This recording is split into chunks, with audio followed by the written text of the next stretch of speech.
نہیں، ساری بیشنگ خان صاحب کو ایسے نہیں ہوئی، نریندر مودی کو ایسے ہوئی ہے. اور میں آپ کو بتاؤں، پاکستان نے 50 ایئرز تک یہ بیڈ پریس فیس کیا. آپ مجھے بتائیں انڈیا نے کتنا ایکسپلائٹ کیا ہمیں؟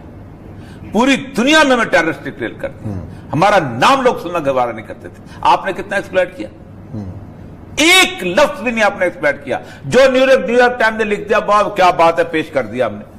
جو واشنگٹن پوسٹ نے لکھ دیا پیش کر دیا. آپ کے فورن آفس نے کہاں جا کے انڈیا کو ٹیررسٹ ثابت کرنے کی کوشش کی، ٹیررسٹ اسٹیٹ ثابت کرنے کی کوشش کی؟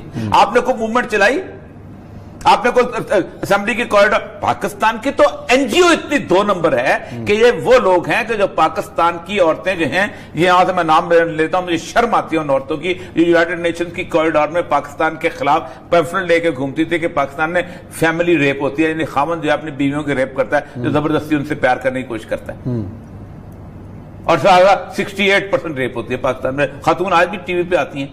لیکن ہم انڈیا کے خلاف کوریڈور میں نہیں گئے. سر اب مجھے یہ بتائیں خان صاحب، سچا کون ہے؟ آپ کہتے ہیں سعودی عرب کی اپنی پالیسی ہے اور انہوں نے اس لیے کشمیر کو نہیں کیا. آپ کا وزیر خارجہ کہتا ہے ود سعودی عربیہ. تو وہ کس کے انسٹرکشن؟ خان صاحب کا مسئلہ پتہ کیا ہے؟ خان صاحب کی پارٹی کے اندر، آج میں نے اسی پہ لکھا ہے کہ خان صاحب کی پارٹی وہ واحد پارٹی ہے اب تک کی 73 سال کی جس میں کسی کو پتہ ہی نہیں کہ ہماری آئیڈیالوجی کیا ہے. جو مسلمان ذہن کے لوگ ہیں وہ سیکولر کو روکتے ہیں کہیں آگے نہ بڑھ جائیں. صحیح. جو سیکولر ہے وہ مسلمانوں کو روکتے ہیں، مسلمان ذہن کے لوگ کے اسلام ذہن کا ان کو روکتے ہیں، اور پارٹی وہیں پلیٹ فارم پہ رکی ہوئی آگے بڑھی نہیں رہی. ایمان تو یہی حالت ہے. آپ کے فارن آفس وزیر خارجہ بیان کیسے دے دیتا ہے سعودی عرب کے بارے میں، جبکہ آپ کا بیان، اور پھر آپ کہتے ہو ہمارا کوئی مسئلہ نہیں، کیا کرنے گئے باجوہ صاحب، اور کیا دنیا پوری کے پریس کیا وہ جھوٹ ہے؟ جی. اور یہ صاحب جو 2 ٹوک انداز میں بات کی، اس سے تو مجھے دو چیزیں سمجھ میں آئیں. ایک تو فارن پالیسی انہوں نے کہا کہ اپنی ہے، سعودی عرب کے اپنے معاملات ہیں، یو اے کے اپنے معاملات ہیں، باقی خطے کے ملکوں کے اپنے معاملات ہیں. تو اس میں تو ایک سوال ہی ابھرتا ہے کہ جو امت کا تصور تھا اس کو تو ہم ختم سمجھے نا. امت مسلمہ عوام کی سطح پر تو ہم سمجھ سکتے ہیں، تحریکوں کی سطح پہ سمجھ سکتے ہیں، حکومتوں کی سطح پہ OIC کا بھی کوئی فائدہ نہیں. امت کی جو بات کرتے ہیں وہ بھی گئی. صاحب مجھے یہ بتائیں، یہ OIC کے بارے میں بات سارے کرتے ہیں، OIC کا کیا فائدہ ہے؟ آپ مجھے کوئی ایک ریجنل انٹرنیشنل آرگنائزیشن بتائیں جس نے کوئی کام کیا. سارک نے کوئی کام کیا؟ ایسیان نے کوئی کام کیا؟ افریقن یونین نے کوئی کام کیا؟ یونائیٹڈ نیشنز نے کوئی کام کیا؟ ECO نے کوئی کام کیا؟ نوکریاں تو لگی ہوئی نا لوگوں کی، نوکری لگی ہوئی ہے نا. آپ مجھے بتائیں کس کام کون کرتا ہے جب آپ ایک ملٹری اتحاد بناتے ہیں؟ نیٹو نے کام کیا، وارسا نے کام کیا، یہ 2 بڑے اتحاد تھے، ملٹری اتحاد تھے. سینٹو نے کام کیا. ٹھیک. پھر جب آپ اکنامک اتحاد بناتے ہیں، یورپی یونین نے کام کیا. ٹھیک. یہ ڈیبیٹنگ سوسائٹیز ہیں. مجھے یہ سمجھ نہیں آتی پاکستان کے میڈیا کی، پاکستان کے لوگوں کی. اسلامی ملک کون سا ان میں پرانے جو اسلامی ہیں؟ کیا بشار الاسد اسلامی حکومت قائم کر رہا ہے؟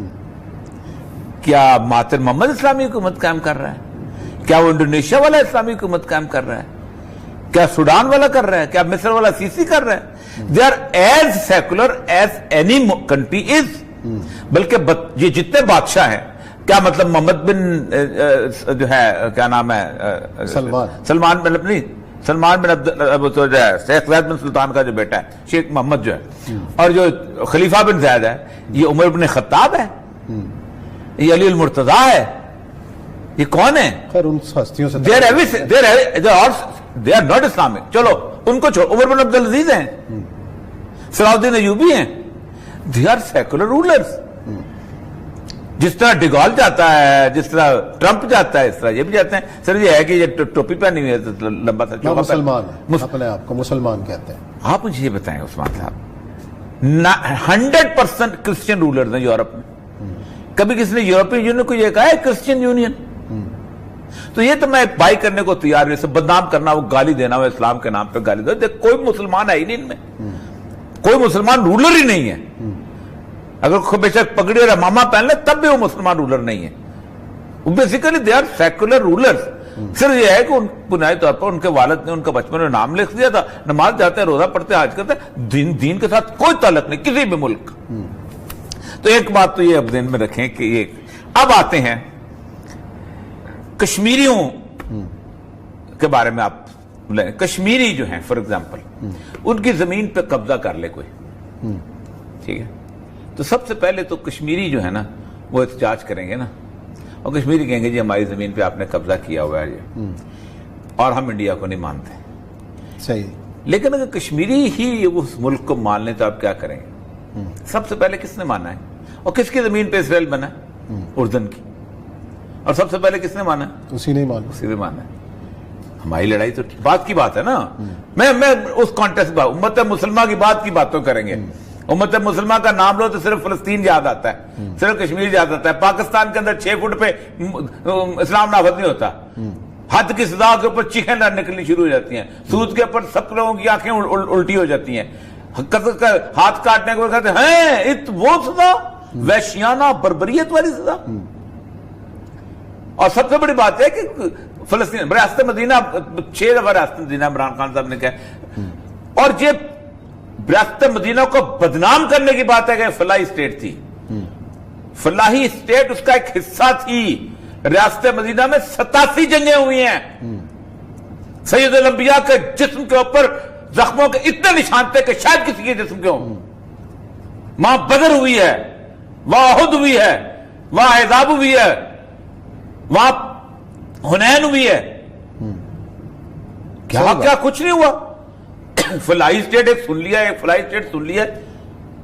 اس ریاست مدینہ کے سید الانبیاء صلی اللہ علیہ وآلہ وسلم کی بات کرتے ہو کہ جس وقت تو اس دنیا سے رخصت ہوئے ہیں, گھر میں بتی میں تیل نہیں تھا. سیدہ عائشہ نے پڑوسن سے ادھار تیل مانگا تھا, لیکن 8 تلواریں ورثے میں چھوڑ کے گئے تھے, ڈھال چھوڑ کے گئے تھے ورثے میں. ایک بنا لیا ہے تصور, این جی او کلچر چھایا ہوا خان صاحب کے دماغ کے اوپر. ریاست مدینہ آؤ بھائی, کچھ خدا کا خوف کرو, کبھی پڑھ بھی لیا کرو زندگی کے اندر. اچھا اب میں ایک بات بتاؤں, میں پہلے بھی کہتا ہوں آج بھی کہتا ہوں, ابھی ذرا سم چلائیں گے شاہ فیصل کا جو لیڈرشپ تھی اس کی. پاکستان اور سعودی عرب کو بھی تسلیم نہیں کرے گا 2 وجوہات سے. سعودی عرب آج تسلیم کرے, سعودی حکومت چلے جاتی. یہ وہ ملک نہیں ہے, یہ ایران نہیں ہے کہ سب سے پہلا ملک ہو جو اسرائیل کو تسلیم کرے اور کوئی نہ بولے, اور پھر 1979 میں گورنمنٹ بدلے تو اسرائیل سے تعلقات ختم کر دیں. یہ ترکی نہیں ہے کہ ابھی تک آپ اسرائیل کے ساتھ تعلقات رکھتے ہیں اور میرے لیے آپ ہیرو ہیں اردگان صاحب. او بھائی ٹریڈ تو ختم کرو پہلے, سفارت خانہ تو بند کرو پہلے. طرز حسین کو جا کے آپ نے اسرائیل کے اس میں کھوتے میں ڈال دیا. فریڈم فوٹیلا جا رہا ہے, او بھائی فریڈم فوٹیلا تو بھیجتے ہو تو ٹھیک. اچھا اب آگے آ جائیں, مصر ہے, یہ سارے ان کی جو خان صاحب کہتے ہیں ٹھیک کہتا ہے.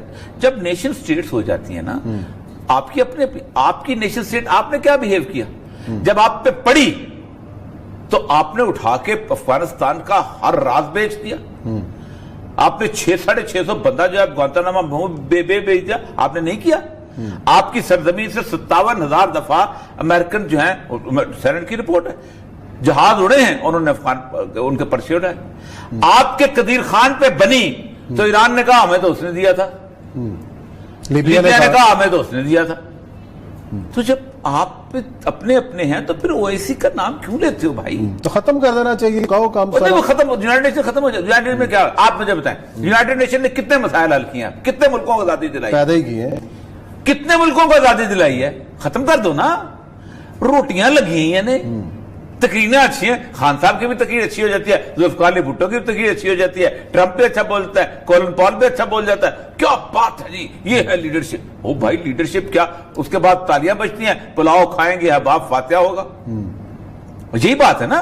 تو مسئلہ سر یہ کہ میں اس چیز کا قائل نہیں ہوں کہ ہماری انٹرنیشنل اگرچہ کہ بہت اچھی رہی ہے, بالکل ٹھیک ہے,